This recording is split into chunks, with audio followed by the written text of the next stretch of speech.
Rianger! Gods, it's good to see you. Would that our meeting were under happier circumstances. I judged the voice sufficient cause for concern even before you sent word of its effect on our comrade.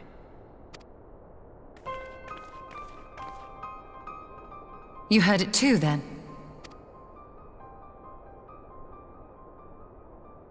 Aye. And all but certainly at the selfsame instant. Alas, pained as I was, I could make little sense of what few words did then reach mine ears.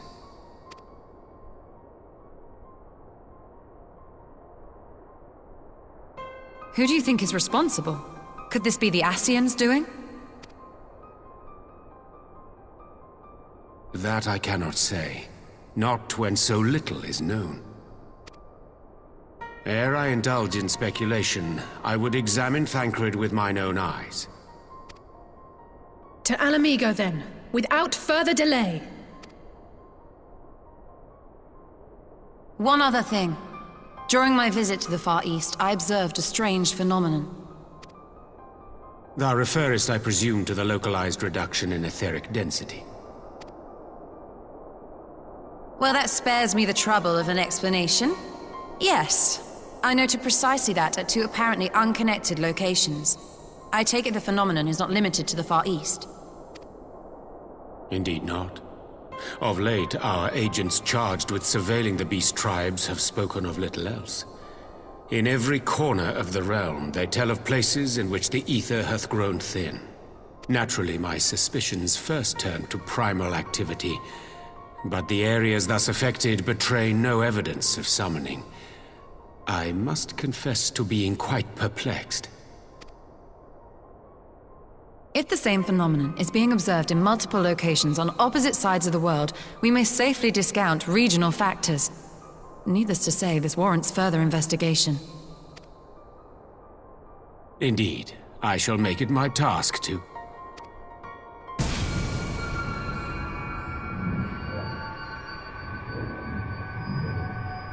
The voice. It calleth to me once more.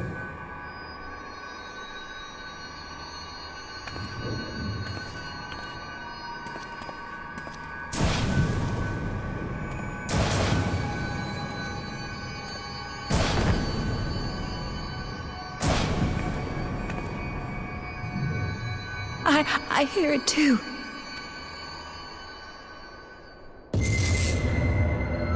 Only you. Only you. No! Ishtola!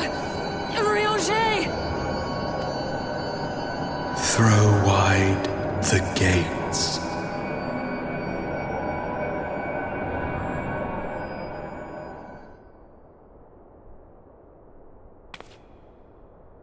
No! No, this can't be happening!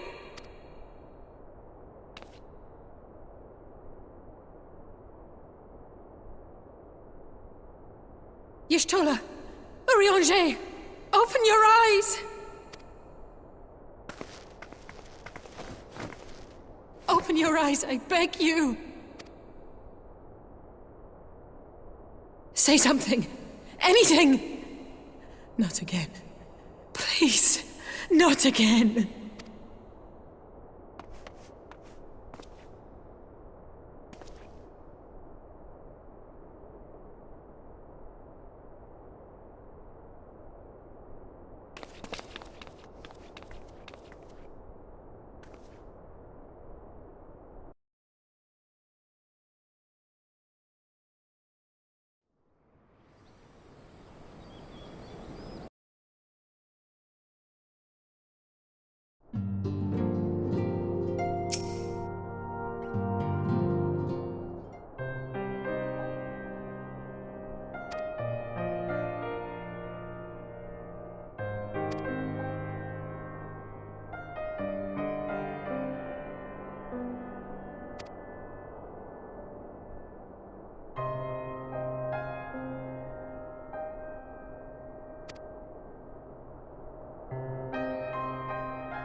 Here he is, my lady.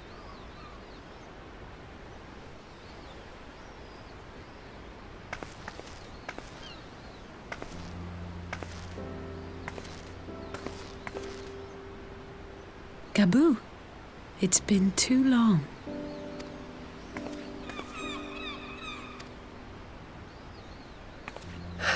I'm afraid there's been no change. If he can see or hear us, he has given no sign. I see. You're still fighting. I'm proud of you.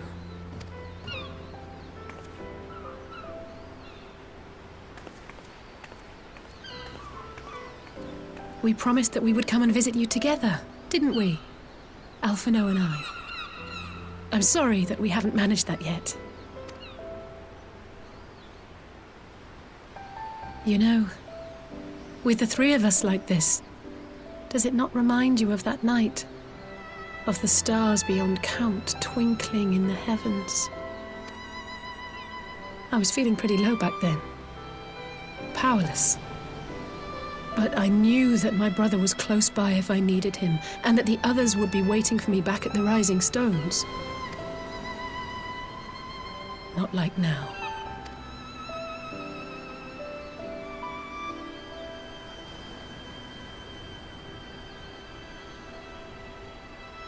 I've seen my share of trouble since coming to Eorzea. Been reminded again and again of my limitations, of how little I can change about this world. And I've come to know the sorrow of parting all too well. But to have the people I hold dear struck down before my eyes, and be powerless to help them, that I cannot bear.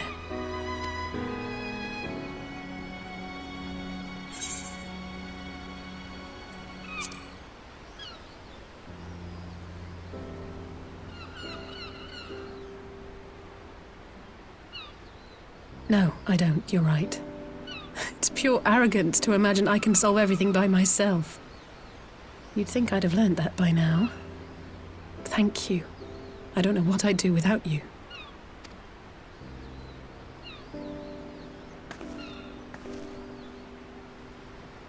Well, that's more than enough brooding for one day.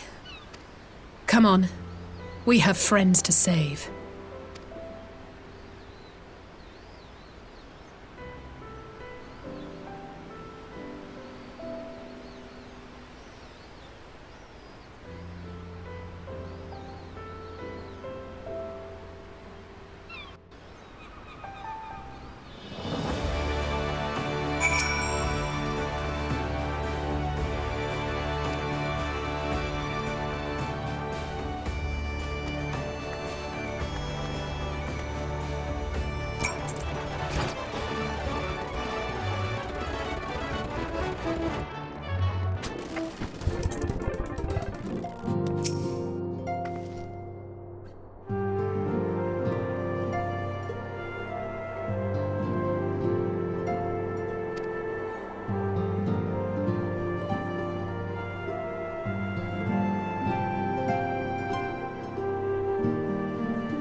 The Populares no longer present an obstacle.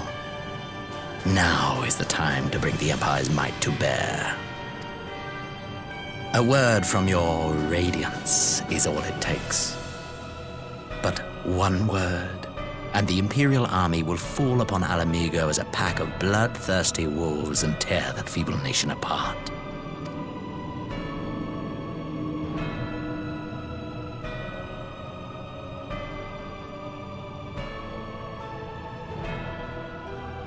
Have you no words for me? Despite the lengths I go to, an emissary playing the part of a fool. When first I took this face, I swore to use all of my knowledge, all of my power, to further the cause of the Empire. My deeds stand testament to my commitment. And with this adamant flesh at my disposal, I could destroy the Icon Slayer as easily as one might swat a fly. Why do you hesitate?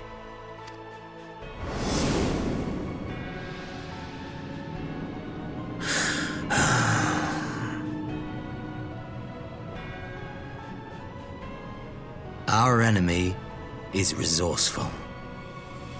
Though victory is certain now, it will not remain so indefinitely. Deliberate if you must, but be quick about it. We'll speak again when you have unburdened yourself of doubt. Until then, I take my leave, Father.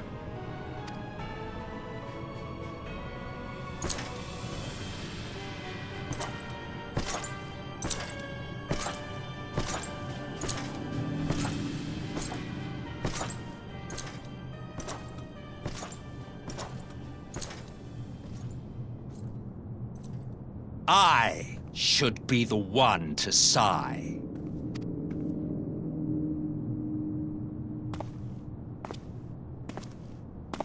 I played my part to perfection. I had earned my rest, and then, thanks to La Habrea's crowning act of idiocy, our favorite emissary sees fit to summon me back. Elidibus was ever a warrior. A most tiresome trait, would you not agree?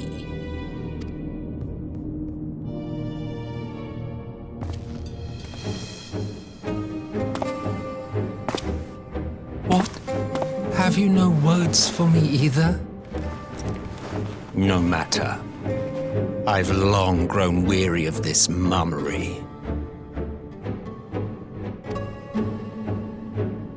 Now, my dearest grandson, let me remind you of your place in the simplest of terms.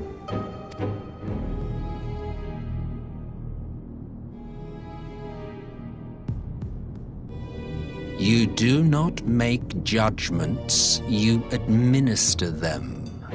Swiftly and to the letter. Naught else is your concern. Elidibus may be an insufferable bore, but he is no fool. His choices as emissary seldom err.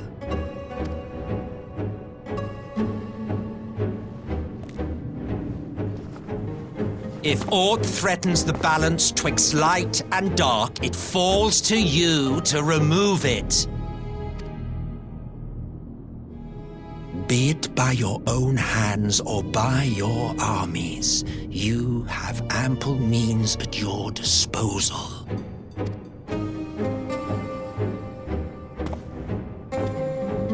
That is why this empire exists, why I built it. Oh dear, have I touched a nerve? You always were an easy one to read. I pity you, I do. As they say, ignorance is bliss. And I know how much happier you would be not knowing the things you know. The founding father was an Ascian, and he created the Empire solely for the purpose of sowing the seeds of chaos.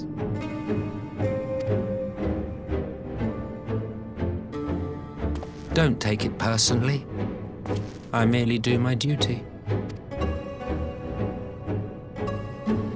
To bring about a calamity requires no small amount of power, and there is no surer way to obtain such power than by collecting powerful pawns. To that end, I have labored long and hard, and I must say I am quite pleased with my handiwork, paltry though it seems in comparison to Alag.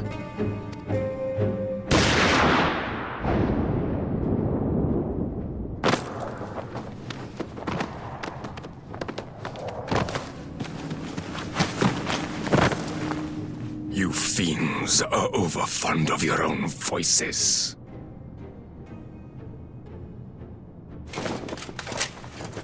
Mark me, Ascian. Man is the master of his own destiny.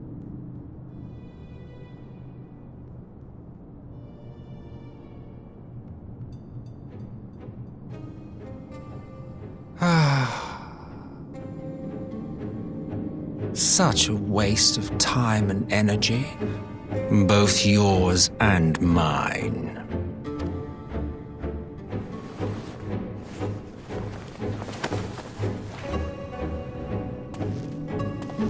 Lest you forget you are Emperor now. If you wish to spout drivel about man's destiny, save it for the masses.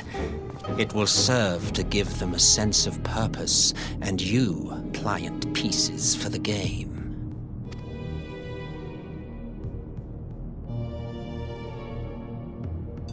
Oh, do stop sulking, boy.